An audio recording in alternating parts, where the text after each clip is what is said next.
রাজ্যে আইন শৃঙ্খলা ঠিক থাকুক, শিল্পপতি ব্যবসায়ীরা কাজ করার সুযোগ পাক, আর সেই সুযোগটাই এবার এসেছে।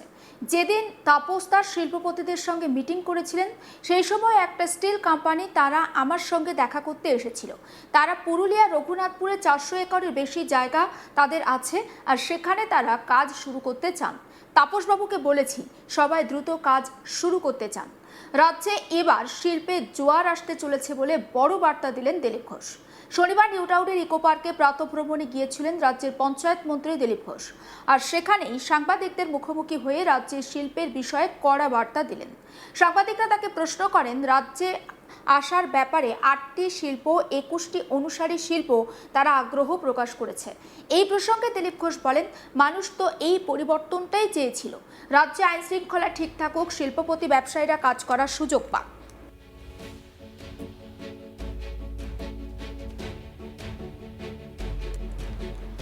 আর সেই সুযোগটাই এবার এসেছে। যেদিন তাপস দাস শিল্পপতিদের সঙ্গে মিটিং করেছিলেন, সেই সময় একটি স্টিল কোম্পানি তারা আমার সঙ্গে দেখা করতে এসেছিলেন। তাদের পুরুলিয়ার রঘুনাথপুরে 400 একরের বেশি জায়গা রয়েছে, সেখানে তারা কাজ শুরু করতে চান। আমি গোটা বিষয়টা তাপসবাবুকে বলেছি, সবাই চাইছেন দ্রুত কাজ শুরু করতে। এইরকম অনুকূল পরিবেশ বিগত 50 বছরেও ছিল না। এবার লাভটা সবারই ওঠানো উচিত। একবার শোনাই এ প্রসঙ্গে পঞ্চায়েত মন্ত্রী দিলীপ ঘোষের বক্তব্য। তো 8টি শিল্প এবং তার সঙ্গে 21টি অনুসারী শিল্প তারা রাজ্যে আসছে বা আসার ব্যাপারে আগ্রহ প্রকাশ করেছে। এটা তো ঠিকই যে মানুষ এই পরিবর্তনটা চেয়েছিলেন, যে আইন শৃঙ্খলা ঠিক থাক, শিল্পপতি ব্যবসায়ীরা যেন কাজ করার সুযোগ পান, সেই সুযোগটা এসেছে। বিজেপির ইমেজই আছে এরকম যে বিজেপি ব্যবসা বাণিজ্য একে সহযোগিতা করে, তাই প্রথম থেকে এসছেন। যেদিন মাননীয় তাপস দা ওখানে শিল্পপতিদের সঙ্গে বৈঠক করছেন, সেই সময় একটি সংস্থা এলিগেন্ট স্টিল তারা আমার সঙ্গে দেখা করতে এসেছিলেন। তাদের রঘুনাথপুরে পুরুলিয়াতে 450 একরের বেশি জায়গা আছে, সেখানে তারা ইলেকশনের আগেও কাজ শুরু করতে এসেছিলেন, করতে দেওয়া হয়নি। এখন তারা কাজ শুরু করতে চান। আমি মাননীয় তাপসবাবুকে বলেছি যে এই পার্টি যাচ্ছে, আপনি কথা বলে তাদের সমস্যা সমাধান করুন। তো সবাই চলে আসছেন, দেখা করতে না পারলে কারোর সঙ্গে দেখা করছেন, কথা বলছেন। তারা ইমিডিয়েট কাজ শুরু করতে চান। এরকম অনুকূল পরিবেশ 50 বছর আগেও, 50 বছরের মধ্যে বাংলায় ছিল না। তার লাভটা সবার উঠানো উচিত। গণতন্ত্রে একটা কথা চালু আছে, বিরোধী যদি শক্তিশালী হয় তত সেটা গণতান্ত্রিক পরিবেশের পক্ষে মঙ্গল। বিরোধী আর জনসাথে কাছে, এটা গণতন্ত্রের পক্ষে একটা খারাপ ছবি। আর এই প্রসঙ্গে দিলীপবাবু বলেন, আমরাও চাই বিরোধী শক্ত হোক, যারা সরকারকে ঠিক পথে পরিচালিত করবে। যারা কখনো ঠিক পথে চলেনি তারা অন্যকে কি করে ঠিক পথে পরিচালিত করবে? লড়াই করতে গেলে সত্যের পথে থাকতে হয়। এই প্রসঙ্গে শোনাই পঞ্চায়েত মন্ত্রী দিলীপ ঘোষের বক্তব্য।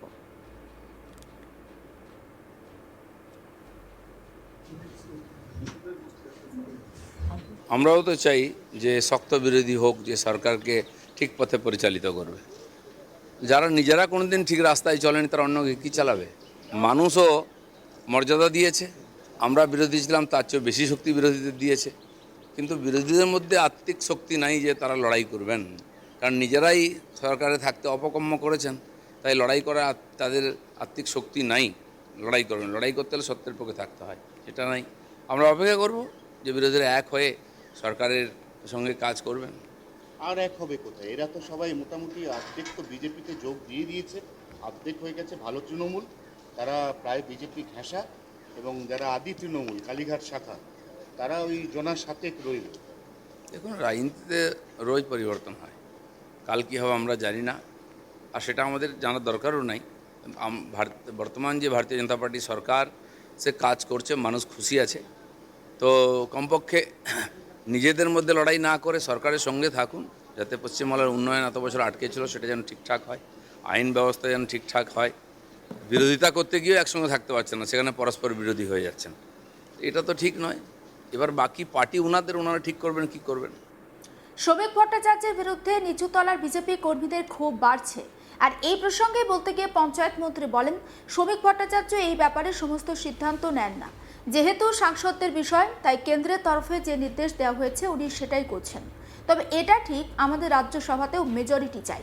কেন্দ্রীয় সরকারকে যদি বিল পাশ করতে হয় তাহলে 2 সভাতেই আমাদের মেজরিটি লাগবে। যদি অন্য কোনো মেজরিটি থাকে তাহলে বেশ কিছুটা প্রবলেমে পড়তে হয়। শোনাই এই প্রসঙ্গে দিলীপ ঘোষের বক্তব্য। এমপিদের ব্যাপার আছে, কেন্দ্র সরকারের ব্যাপার, কেন্দ্রীয় পার্টির ব্যাপার আছে। তো তাকে যে ব্যাপারে নির্দেশ দেওয়া হয়েছে সেটা উনি পালন করেছেন। তবে এটা ঠিক যে পশ্চিমবাংলার বর্তমান যে পরিস্থিতি আছে, এখানে যে ধরনের রাজনৈতিক গতিবিধি চলছে তার একটু বিপরীত দিশাতে এটা হয়েছে, সেজন্য তাকে টার্গেট হতে হচ্ছে। কিন্তু আমাদেরও রাজ্যসভাতে মেজরিটি চাই। কেন্দ্র সরকারকে যদি কাজ করতে হয়, বিল পাস করাতে হয়, তাহলে আমাদের 2 সভাতেই মেজরিটি লাগবে। আর যদি অন্য কোনো পার্টির লোক আমাদের হয়ে সমর্থন করতে চায়, কাজ করতে চায়, তাকে আমাদের পার্টি সুযোগ দিয়েছে। তারা রাজ্যসভা সদস্য ছিলেন, কেবল দলের সিম্বল পাল্টে আমাদের এমপি হিসেবে ওখানে থাকবেন। এই লোকগুলো সম্বন্ধে আমার বিশেষ জানা নেই। সুখেন্দুবাবু খুব পুরনো লোক, তার সঙ্গে আমার লোকসভায় 2-1বার কথাও হয়েছে, কিন্তু তাকে কেউ বদমাস লোক বলবে না বা এইসব কাজে ওনাদের নাম নাই। আর তিনি একমাত্র ব্যক্তি যিনি টিএমসির নীতির বিরোধিতা করেছেন। আমরাও করেছিলাম, উনিও করেছিলেন, তার জন্য তাকে সাসপেন্ড হতে হয়েছিল। আরজি করে তিনি হৃদয়ের কথা বলেছিলেন, তার মেরুদণ্ড আছে। তো এই ধরনের লোককে যদি পার্টি জায়গা নেয়, সেটা কেন্দ্রীয় পার্টির সিদ্ধান্ত, সেজন্য তাকে সব ব্যাপারে শ্রমিকদাকে টার্গেট করতে হবে এরকম কোনো মানে নেই। গতকাল আমরা দেখেছিলাম যে ডানকুনিতে লাক্স কোচের একটি যে অনুষ্ঠান হয়েছিল, সেখানে রাজ্যে একটা নতুন শিল্প প্রতিষ্ঠান করতে চলেছে তদি গোষ্ঠী, তেমনটা আপনাদেরকে আমরা দেখিয়েছিলাম। উপস্থিত ছিলেন মুখ্যমন্ত্রী শুভেন্দু অধিকারী, শিল্পমন্ত্রী তাপস রায়, এছাড়াও স্বাস্থ্যমন্ত্রী শারদত্ত মুখার্জি, তিনিও কিন্তু সেখানে উপস্থিত ছিলেন। আমরা এই মুহূর্তে যে ছবিটা দেখাচ্ছি, এটা দিলীপ ঘোষ, রাজ্যের পঞ্চায়েত মন্ত্রী। তিনি বলছেন যে তাপসদা যেদিন শিল্পপতিদের সঙ্গে মিটিং করেছিলেন, সেই সময় থেকে একটা স্টিল কোম্পানি তারা আমার সঙ্গে দেখা করতে এসেছিলেন, অর্থাৎ দিলীপ বাবুর সঙ্গে তারা দেখা করতে এসেছিলেন। নাকি পুরুলিয়া রঘুনাথপুরে তাদের 400 একরেরও বেশি জায়গা রয়েছে, আর সেখানেই তারা দ্রুত কাজ শুরু করতে চান। দিলীপ ঘোষ তিনি বলছেন যে গোটা বিষয়টা তিনি তাপসবাবুকে বলেছেন এবং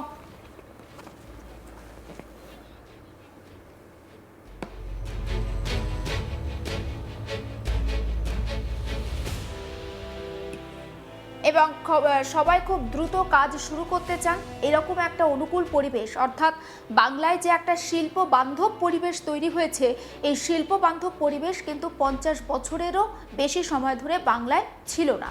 তাই বিজেপি সরকার ক্ষমতায় আসার পর যে লাভ হচ্ছে বাংলাতে, সেই লাভটা সবার দেখা উচিত বলেই মন্তব্য করছেন পঞ্চায়েত মন্ত্রী দিলীপ ঘোষ। শুধু তাই নয়, তিনি এটাও বলছেন যে রাজ্যে আমরা দেখছি যে যেভাবে সরকার পরিবর্তনের পরে বিরোধী শিবির বলে আর কিছুই থাকছে না। কারণ আমরা দেখছি যে তৃণমূল কংগ্রেসের এই মুহূর্তে একেবারে ছত্রখান অবস্থা। তৃণমূল কংগ্রেসের অধিকাংশ নেতা মন্ত্রী তারা দুভাগে বিভক্ত হয়ে গিয়েছেন। কেউ ঋতব্রত শিবিরে যোগ দিয়েছেন, আবার এই মুহূর্তে আপনারা যে ছবি দেখতে পাচ্ছেন যে সুখেন্দু শেখর রায়, সুস্মিতা দেব, প্রকাশটিক বড়াই, তারা কিন্তু বিজেপিতে যোগ দিয়েছেন। ফলে সবটা মিলে তিনি বলছেন যে একটা শক্তিশালী বিরোধী থাকাও কিন্তু ভীষণভাবে প্রয়োজন। সমস্ত আপডেট পৌঁছে দেবো আপনাদের কাছে, নজর রাখুন আজ তাক বাংলায়, সাবস্ক্রাইব করতে ভুলবেন না।